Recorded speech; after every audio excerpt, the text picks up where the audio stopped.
வணக்கம் நண்பர்களே. அண்மையில் நடிகர் சத்யராஜ் ஒரு கூட்டத்தில் பேசும்போது ஸ்டாலின், முன்னாள் முதலமைச்சர் ஸ்டாலின் அவர் கொளத்தூர் தொகுதியில் தோற்கடிக்கப்பட்டதை பற்றி பேசும்போது கண்ணீர் விட்டு அழுத காட்சியை பார்க்க முடிஞ்சது. அந்த வேதனை தாழாமல் தொடர்ச்சியாக அவர் கொஞ்ச நேரம் அழுதுட்டாரு. ஏன்னா அது உண்மையிலேயே தாங்க முடியாத ஒரு தோல்விதான். எதனால் அது தாங்க முடியாத தோல்வி அப்படின்னா, அதற்கு முன்பு ஒரு விஷயத்த சொல்ற ஒரு மூத்த பத்திரிகையாளர், ஒரு தொலைக்காட்சி சேனலோட ஆசிரியர், அவர் சொல்றாரு, திமுக இந்த தோல்வியை ஏற்க வேண்டும், இந்த தோல்வியை அங்கீகரிக்க வேண்டும் பேசுறாரு. எங்கேயாவது இப்படி பேசி கேள்விப்படுறீங்களா? இந்த தோல்வியை திமுக அங்கீகரிக்கணுமா, அவங்க தோத்ததை அவங்க ரெகக்னைஸ் பண்ணணும் அப்படின்னு சொல்றாரு. ஏன் ரெகக்னைஸ் பண்ணணும்? இப்போ ஒரு தோல்விக்கு தான் தகுதியானவன் அப்படின்னு ஒருத்தனுக்கு தோணுச்சுன்னா அவன் அமைதியா போயிடுவான், ஆதங்கப்பட மாட்டான். அப்படி ஒரு தோல்விக்கு தகுதியானதா திமுக அல்லது திமுக அந்த 5 ஆண்டு காலம் அவர்கள் ஆட்சி செய்த விதம், திரும்ப திரும்ப அங்க கட்சிக்காரங்க இப்படி எல்லை மீறினாங்க, அவங்க நிர்வாகிகள் சரியில்லை, அவங்க யாரையும் மதிக்கல, இந்த மாதிரியான சப்ப காரணம்லாம் சொல்லக்கூடாது. அவர்கள் செய்த அந்த நல்ல அமல்படுத்திய நலத்திட்டங்கள், மக்களுக்காக முன்னெடுத்த விஷயங்கள், மத்திய அரசோடு போராடி மாநில உரிமைகளை மீட்பதற்கு அவர்கள் நடத்திய போராட்டங்கள், அல்லது இந்த டீலிமிட்டேஷன்ல ஒட்டுமொத்த இந்தியாவே திரும்பி பார்க்குற மாதிரி அந்த அந்த ஒன்றிய அரசனுடைய முடிவையே கைவிட வைத்த அவர்களுடைய போராட்டம், எவ்வளோ விஷயங்கள் இருக்கு. எல்லாத்தை விட மேல தமிழ்நாட்டு மக்களுக்கு கவலை அப்படிங்கிற ஒரு விஷயம் தெரியாம பார்த்துக்கிட்டாங்க. உண்மையாவே யோசிச்சு பாருங்க, கடந்த 5 ஆண்டு காலம் இவர்கள் வருத்தப்பட்டது, கவலைப்பட்டது அல்லது மிகப்பெரிய போராட்டத்தை முன்னெடுத்ததெல்லாம் எதுக்காகன்னு யோசிச்சு பாருங்க. எல்லாமே கிடைக்குது, ஆனா எங்களுக்கு கூடுதலா வேணும், எல்லாமே இருக்குது ஆனா எனக்கு கூடுதலா இது வேணும் அப்படின்னு கேட்டுதான் அவங்க போராட்டத்தை நடத்துறாங்க. அதுவும் தேர்தல் நேரம் அப்படின்றதுனால இந்த போராட்டங்களை தீவிரப்படுத்தினா அரசு இதற்கு ஆட்சி போயிடுமே அப்படிங்கிற பயத்துல நம்ம கேட்கறதெல்லாம் கொடுத்துரும் அப்படிங்கிற பேராசையில தான் அந்த போராட்டங்கள் முன்னெடுக்கப்பட்டன.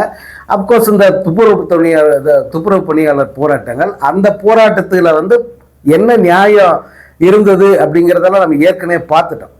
ஏன்னா 12 மண்டலத்தில் 10 மண்டலத்தில் இருக்கிற துப்புரவு பணியாளர்கள் வேலை பார்த்துக்கிட்டு இருக்காங்க. இந்த 2 மண்டலத்தில் மட்டும்தான் இவங்களுக்கு பிரச்சனை, தனியார் வசம் அப்படிங்கிறது அவங்களுக்கு பிரச்சனையாக இருக்குது. ஸோ அதில் உள்ள என்ன இருக்குது, உள்ள பிரச்சனை என்ன, அது பார்க்க வேண்டிய விஷயம். ஸோ இந்த மொத்தமாக நீங்கள் பார்த்தீங்கன்னா இந்த போராட்டங்களின் பின்னணி என்னன்னா, அதிகமாக வேணும், இன்னும் வேணும், இன்னும் வேணும், இப்படித்தான் அவங்க போராட்டங்கள் நடந்தது. இதை தாண்டி பார்த்தீங்கன்னா மக்களுக்கு பெருசாக பிரச்சனை எதுவும் இல்லாமல் பார்த்துக்கிட்டாங்க திமுக. அதுதான் உண்மை. பெரிய அளவுக்கு உங்களுக்கு குடிதண்ணீர் பிரச்சனை, மின்வெட்டு, உள்கட்டமைப்பு வசதி இல்லாதது, அல்லது வேலையின்மை, அல்லது இன்னும் பொதுமக்களை பாதிக்கிற நிர்வாக சீர்கேடுகள், காவல்துறை அராஜகம், இந்த மாதிரியான விஷயங்கள் இல்லாமல் அங்கன்னு இங்கொன்று நடந்தது. அது எல்லா ஆட்சியிலையுமே நடக்கிறது. எப்பேற்பட்ட அசோகரே ஆட்சி செஞ்சா கூட இதெல்லாம் நடக்கும். அப்படி ஒரு, ஏன்னா இதெல்லாம் யாரும் வேற உலகத்திலிருந்து இருக்கிற மக்கள் கிடையாது, சாதாரண மனித ஜனங்க தான். மனிதர்களுக்கே உள்ள அத்தனை ப்ளஸ் மைனஸ் எல்லாமே அவங்களுக்கு இருக்கு. அந்த வகையில் நடக்கிற தவறுகள் தான் தவிர, மற்றபடி குற்றங்களின் அடிப்படையை பார்த்தாலும் சரி, அல்லது பெண்கள் பாதுகாப்புன்னு பார்த்தாலும் சரி, ஒட்டுமொத்த இந்தியாவோட கம்பேர் பண்ணும்போது தமிழ்நாடு மிகச்சிறந்த ஒரு இடத்துல தான் இருந்தது. அந்த நிர்வாகத்தை சிறப்பாக கொடுத்தது ஸ்டாலின் அரசு. இதில் எந்த ஒரு மாற்று கருத்தை யாராலையும் முன்வைக்க முடியாது. பூத கண்ணாடி வச்சு தேடி தேடி தேடி தான் குறைய சொல்ல வேண்டியிருக்கும். ஸோ அப்படி நான் செய்த ஒரு நல்லாட்சி செய்த ஒரு அரசு, அந்த அரசினுடைய தலைவர் முதல்வராக இருந்தவர், அவர் தோத்துட்டாரு. அந்த கொளத்தூர் தொகுதி மக்களை அவர் எப்படி பார்த்துக்கிட்டாரு, அந்த மக்கள் இவருக்கு என்ன பரிசு கொடுத்தாங்க அப்படிங்கிறத பற்றி பேசும்போது அவர் கண்ணீர் விட்டு அழுதார்.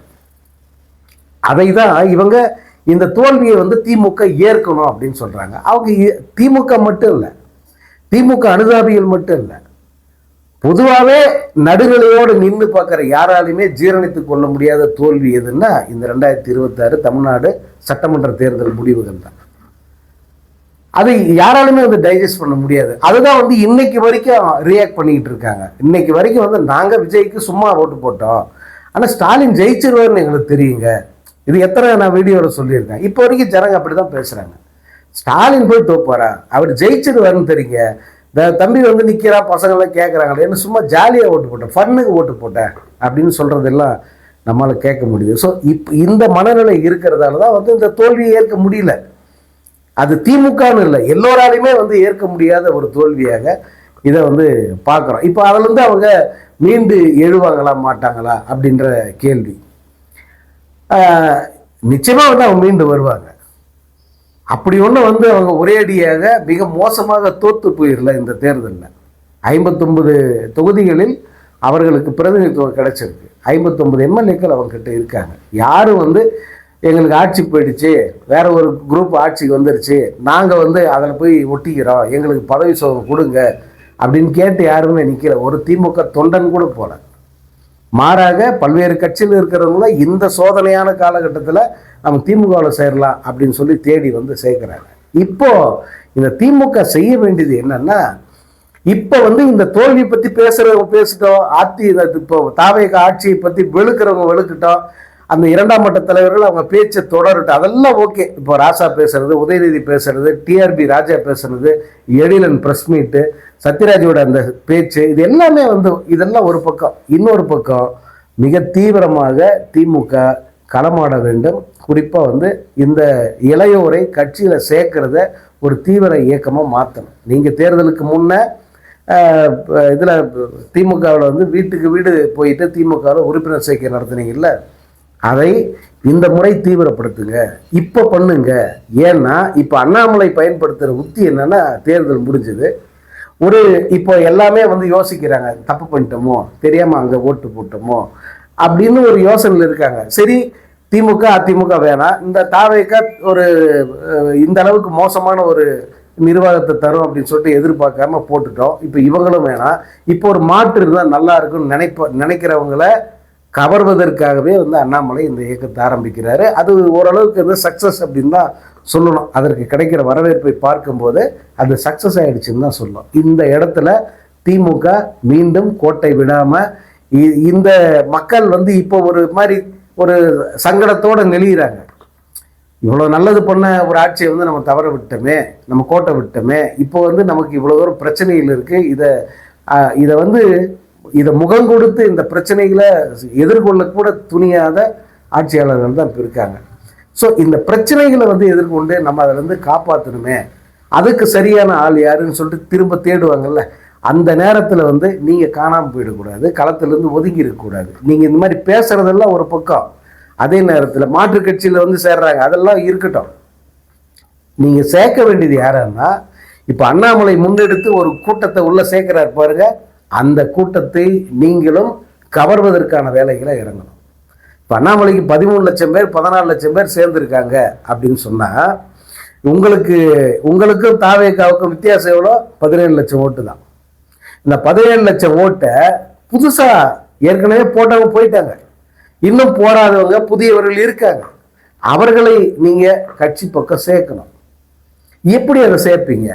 ஏன்னா உங்கள் பக்கம் வருவதற்கு தயக்கம் இருக்கு பல பேருக்கு. இப்போ அண்ணாமலை கட்சியில் சேர்ந்த பல நண்பர்கள், தெரிஞ்சவங்க, ரசிகர்கள், எங்கிட்ட பேசுனவங்க அத்தனை பேரும் சொன்ன ஒரு வார்த்தை என்ன தெரியுமா? ஏப்பா அங்கே போயிட்டீங்க, இப்போ திமுக பக்கம் போய், ஏன்னா இவங்கெல்லாம் திமுகவுக்கு ஓட்டு போட்டவங்க, முக்கியமாக இவங்க எல்லாம் திமுகவுக்கு ஓட்டு போட்டாங்க. ஆனால் இப்போ அண்ணாமலை கட்சி அறிவித்த உடனே, அந்த இயக்கம் அறிவித்த உடனே அண்ணாமலை இயக்கத்துக்கு போகிறாங்க. ஏன் திமுகவுக்கு போகல அப்படின்னு நான் கேட்டேன்.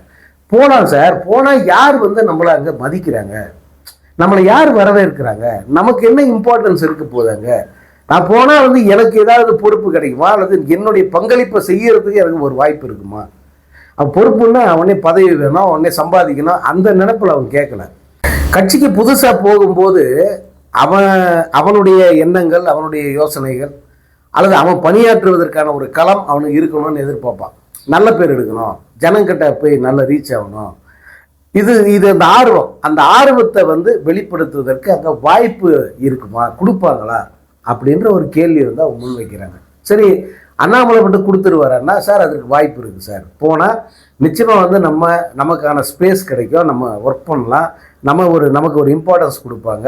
இங்கன்னா சீனியர் அதிகமாக இருக்காங்க, சீனியர்ஸ் வந்து நம்மளை தலையெடுக்கவே விட மாட்டாங்க. அவங்கள தாண்டி வந்து நம்ம அங்கே ஒன்றுமே பண்ண முடியாது. அப்படி இப்போ அந்த கட்சியில் வந்து முந்தா நாள் சேர்ந்துருப்பான், முந்தா நாள் சேர்ந்தா கூட அவங்க சீனியர் தானே, அவங்களுக்கு கீழே தான் நம்ம அடங்கி இருக்கணும்னு எதிர்பார்ப்பாங்க. இந்த மனநிலை இங்கே கிடையாது, அதனால் நான் இங்கே போயிட்டேன் அப்படின்னு சொல்கிறாங்க. ஸோ இது முக்கியமான ஒரு பிரச்சனை. ஒரு கட்சியில் திமுக மாதிரியான ஒரு 75 ஆண்டு கால மிக பழைய ஒரு கட்சி, இது பாரம்பரியமான கட்சி. அந்த கட்சியில் பாரம்பரியம் என்ற பேரில் இருக்கிற மிகப்பெரிய தடை எதுன்னா இதுதான். ஏன் இளைஞர்கள் இன்னும் அதிகமாக வரமாட்டேங்கிறாங்க, ஏன் அந்த பக்கம் கூப்பிட்டோடனே ஓடுறாங்க? இது இப்போ விஜயை கூட எடுத்துக்காங்க, அந்த கட்சி தப்பாக இருக்கட்டும், அவங்க ஆட்சியை பிடிச்ச விதம் தப்பாக இருக்கட்டும், எல்லாம் அப்படி நம்ம தவறாக இருந்தாலும் கூட அந்த கட்சிக்காரன் பெருமையாக ஒரு விஷயம் சொல்கிறான்.